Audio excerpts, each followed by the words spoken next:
Hoy conoceremos la historia detrás de un patrón que pocos han analizado de forma sistemática.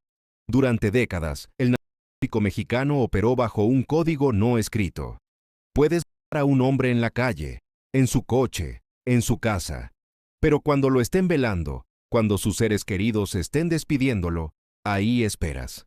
No porque los cárteles mexicanos tengan compasión, porque ese código era pragmatismo. Atacar funerales atraía demasiada atención, generaba demasiado rechazo y no valía el costo político. Ese código se fue erosionando. Y la pregunta que este video va a responder es ¿cuándo, por qué y qué dice eso sobre el estado actual del crimen organizado en México?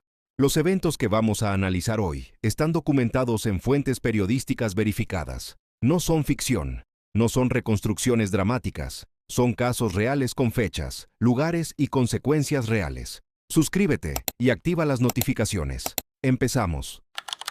San José de Gracia, Michoacán, 27 de febrero de 2022. El 27 de febrero de 2022, un hombre conocido como El Pelón regresó a San José de Gracia, en el municipio de Marcos Castellanos, Michoacán, para velar a su madre. Ella había muerto a los 79 años de cirrosis en un hospital de Zaguayo. «Madre, te amaré eternamente, tu hijo Pelón», decía una corona colocada junto al ataúd. El Pelón era, según las investigaciones posteriores, presunto jefe de plaza del CJNG en la zona de Colima. Había sido advertido de que no podía regresar al pueblo. Volvió de todas formas, porque su madre había muerto y quería despedirla. Lo que ocurrió a continuación fue documentado por cámaras de seguridad de la zona y verificado por la Secretaría de Seguridad y Protección Ciudadana. Una célula del CJNG, conocida como Pájaro Sierra, liderada por un hombre apodado El Toro, llegó al velorio en caravana. Según la investigación, actuaron en colaboración con policías municipales, lo que les permitió entrar sin resistencia. Tomaron a varios asistentes como rehenes. El Pelón intentó negociar. Se desató el tiroteo. Cuando terminó, 11 personas habían perdido la vida. Los pistoleros se llevaron los cuerpos y limpiaron el lugar con maquinaria industrial. La Fiscalía de Michoacán no encontró cadáveres en la escena, solo casquillos, sangre y restos que confirmaban lo ocurrido. El caso de San José de Gracia no fue un ataque aleatorio, fue un ataque calculado contra un objetivo específico, en un momento específico. El Toro sabía que El Pelón estaría ahí, sabía que estaría en luto, con las defensas bajas, rodeado de familia civil. Y eligió exactamente ese momento para actuar. Ese cálculo, que el contexto de duelo es una ventaja táctica, es lo que define el cambio de patrón que este video analiza. Otros casos documentados de ataques en eventos sociales. El 19 de febrero de 2020, una balacera en un velorio en Irapuato, Guanajuato, dejó 2 personas sin vida y 13 heridas. Irapuato en ese periodo era epicentro de la guerra entre el CJNG y el cártel de Santa Rosa de Lima, por el control del territorio y del robo de combustible en el Bajío. El análisis de Milenio basado en la base de datos del Programa sobre Conflictos de Uppsala de la Universidad de Uppsala documenta específicamente este ataque como parte del patrón de masacres en eventos sociales que el CJNG desplegó en la región.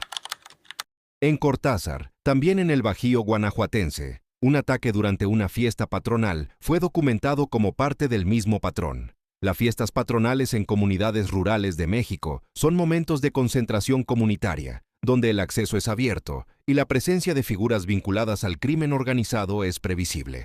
El mismo análisis que documenta el caso de Cortázar lo describe como evidencia de una estrategia de terror deliberada. Golpea en los momentos de mayor concentración civil para maximizar el impacto psicológico.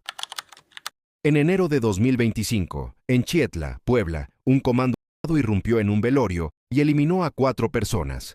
El análisis de Milenio identifica este evento como parte de la expansión del CJNG en el estado de Puebla, donde sostiene una guerra de baja intensidad, pero constante contra la Alianza de los Rojos y la facción Sangre Nueva Z. Lo que estos casos comparten no es solo la violencia, es la lógica. Los eventos sociales, velorios, bodas, fiestas patronales, quinceañeras, concentran en un solo lugar a personas que normalmente están dispersas en el territorio. Cuando el objetivo de un ataque es un jefe de plaza rival o un miembro de una célula enemiga, esperar a que ese objetivo esté en un evento social tiene ventajas tácticas concretas. La concentración de personas dificulta la respuesta armada del objetivo. El contexto de duelo o celebración baja las defensas. La presencia de civiles complica la respuesta de las autoridades. Y el impacto psicológico de un ataque en ese contexto, donde se supone que hay tregua, es exponencialmente mayor que el de una emboscada en carretera. El cambio en la lógica del crimen organizado mexicano. Lo que mantenía el código. Los criminólogos que estudian el crimen organizado en México señalan algo consistente. Los códigos no escritos de los cárteles no eran morales, eran funcionales. Respetar ciertos contextos, hospitales, iglesias, funerales, reducía el rechazo social y político que podía atraer presión del Estado sobre la organización. Un cártel que ataca funerales genera más indignación pública que uno que mata a rivales en carreteras remotas. Y esa indignación se traduce en presión política, que se traduce en operativos. El costo de violar esos códigos superaba el beneficio táctico de hacerlo. Lo que los analistas señalan es que ese equilibrio se alteró por dos factores convergentes. Primero, la fragmentación interna de las organizaciones. Cuando una organización criminal crece más allá de cierto tamaño, los conflictos entre sus propias células aumentan. El CJNG, en sus últimos años, operaba con tensiones internas entre grupos que competían por territorio, recursos y posicionamiento para la sucesión post-Mencho.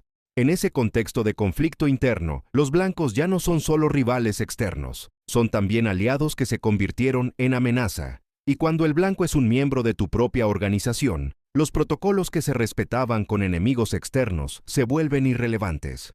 Segundo, la escalada competitiva de la violencia como señal. Investigadores como Jane Esberg, de la Universidad de Pensilvania, que estudia cómo los grupos criminales mexicanos usan la violencia como comunicación, señalan que en contextos de alta competencia por el control territorial, la violencia extrema cumple una función de señalización, demuestra capacidad, disuade a potenciales desertores, envía mensajes que los comunicados internos no pueden enviar. Un ataque en un velorio dice algo que un ataque en carretera no puede decir. No hay contexto donde estés seguro si te marcamos. Esa escalada en el mensaje requiere escalar en el tipo de acto. El patrón de ataques en eventos sociales documentado en los últimos años, especialmente en el Bajío y en Michoacán, coincide con el periodo de mayor tensión interna del CJNG. El Mencho cayó el 22 de febrero de 2026 en Tapalpa. Pero ese patrón de violencia interna ya venía desarrollándose desde años antes. Lo que los analistas señalan es que la desaparición de la figura central, que mantenía cohesionadas las células regionales, puede acelerar exactamente ese tipo de violencia, porque sin la autoridad que imponía disciplina interna, los conflictos entre facciones que antes se resolvían con una llamada, ahora se resuelven de otra forma. Y la lógica que ya estaba presente, de que un velorio es una oportunidad táctica, no desaparece con la muerte del líder, se intensifica. Los civiles que pagaron el costo de un conflicto que no eligieron, punto el detalle, que los análisis omiten. El análisis táctico de estos ataques tiene un punto ciego sistemático. Se enfoca en los blancos, en los objetivos, en la lógica de la organización criminal, y omite a las personas que estaban en esos eventos sin ser parte del conflicto. En San José de Gracia en 2022, junto al jefe de plaza que era el objetivo del ataque, había familiares civiles, vecinos, personas que conocían al muerto de toda la vida, personas cuyo único vínculo con el crimen organizado era ser parientes de alguien que sí lo estaba. En los ataques en Irapuato y Cortázar, entre los heridos había personas que simplemente estaban en el lugar equivocado. En Chietla, la presencia de un comando armado en un velorio afectó a una comunidad entera cuya relación con el CJNG o con cualquier otro grupo criminal era ninguna o indirecta. Esas personas no aparecen en los análisis de inteligencia, no aparecen en las estadísticas de víctimas del narco de la manera en que debían aparecer. Y su experiencia, el trauma de haber estado presente en un ataque de ese tipo, no genera ningún tipo de atención institucional. Los análisis criminológicos sobre el impacto de la violencia del crimen organizado señalan algo que las estadísticas no capturan bien. El daño a las comunidades que viven en los territorios de los cárteles no es solo el de los muertos y heridos directos, es el daño a la capacidad de vivir normalmente. Cuando en una comunidad ocurre un ataque en un velorio, lo que sigue no es solo duelo por los muertos, es la pregunta de si el próximo velorio, la próxima boda, la próxima fiesta patronal va a ser segura. Esa pregunta no tiene respuesta institucional. El código no escrito que protegía los funerales del narco no fue borrado de golpe. Fue erosionado gradualmente por 2 décadas de escalada, fragmentación y conflictos internos que hicieron que el cálculo cambiara. Lo que documentan los casos de San José de Gracia, Irapuato, Cortázar y Chietla es que esa erosión ya estaba avanzada antes de la caída del Mencho. Y lo que los analistas señalan sobre el periodo post-Mencho es que la fragmentación del CJNG puede acelerar exactamente ese proceso. Más facciones compitiendo por el mismo territorio. Más conflictos internos que se resuelven con violencia extrema. Más blancos que se concentran en eventos sociales que antes eran seguros. La pregunta que queda no es si el patrón va a continuar. Es si el Estado mexicano tiene la capacidad de estar presente de forma sostenida en las comunidades donde ese patrón se desarrolla. No con operativos, con presencia real que haga que el cártel no sea la única institución que opera ahí. Esa es la historia detrás del código que se borró. Si este análisis te dio contexto que no encontraste en ningún otro lado, dale al me gusta y compártelo. Suscríbete a La Historia Detrás del Crimen. Aquí ponemos contexto donde solo había noticias. Nos vemos en el siguiente.